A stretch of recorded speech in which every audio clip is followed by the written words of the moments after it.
It's now been a week since I made the crucial decision to change from being a regular gunner to an aggressive sniper in COD Mobile. We've all seen these YouTubers doing magic with their snipers and can't help but wish we were also able to replicate their performances. In this video, we're going to take a look at 5 things you need to adjust in order to become a competent and an aggressive sniper.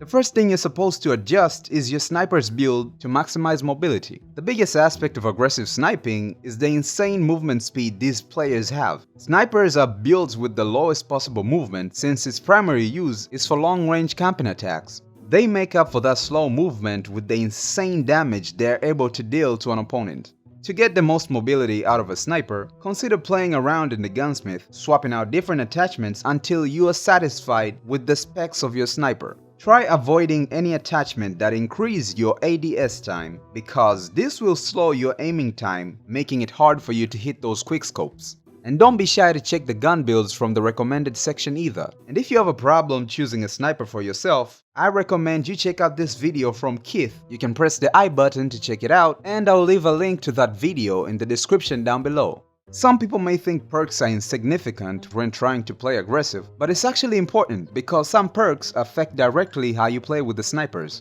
For instance, equipping the amped perk allows you to switch from your sniper to your secondary weapon insanely fast. Here is a side-to-side comparison of how this perk affects the time you take to swap your weapons. If you combine this perk with the fast switch weapon skill from the gunsmith, you can see how insanely fast the weapon swap becomes. You can alternate between the amped perk and the agile perk. Other perks you can use to help you out include lightweight or 5% faster movement speed, toughness which reduces hit flinch by 60%, and iron lung which helps you with steadier shots. In the end of it all comes down to personal preference, so go ahead and experiment whichever you like. This next part is somewhat tricky, and this is because it requires you to change your playstyle from a 2-finger player to a 3 or 4-finger player. It's painful and rather scary, but you have to get out of your comfort zone if you want to utilize the next settings and adjustments to the fullest. You also have to agree to the fact that there is not much movement you can do with a sniper while playing using 2 fingers to control and press all these buttons. It only took me about a week of playing almost every day, and I haven't perfected it yet, but there is a lot of improvement. Or if you're confident in the flexibility of your 2 fingers, then it's okay.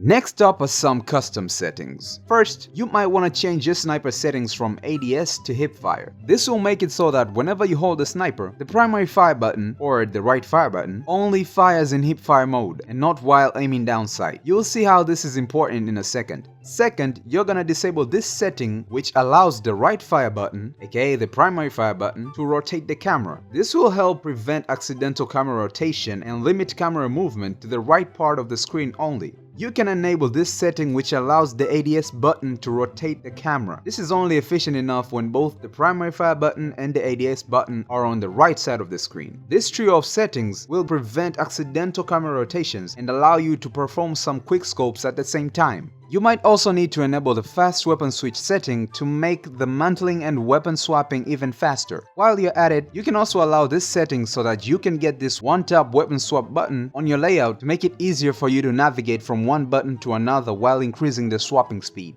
You can also allow this setting, which makes it that whenever you ADS, your scope opens up quicker, giving you a few extra milliseconds, which can be helpful when trying to mark your enemies.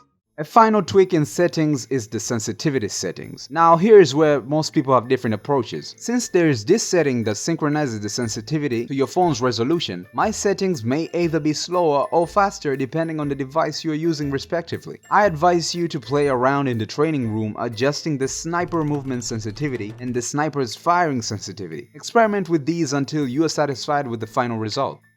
The fifth and final thing is basically a tip and not a trick. Try moving your setting button to the center of your screen where your crosshair is. This will help you become better at marking your enemies. Think of this like some training wheels. Try playing with this and train your tracking in the training room to be able to snap onto your enemies quicker and for quicker reaction time. And that marks the end of our video for today. If this was helpful, please leave a like, and if you enjoyed the content in any way, then a sub to the channel would be appreciated. And with that, I'll catch you lot in the next video.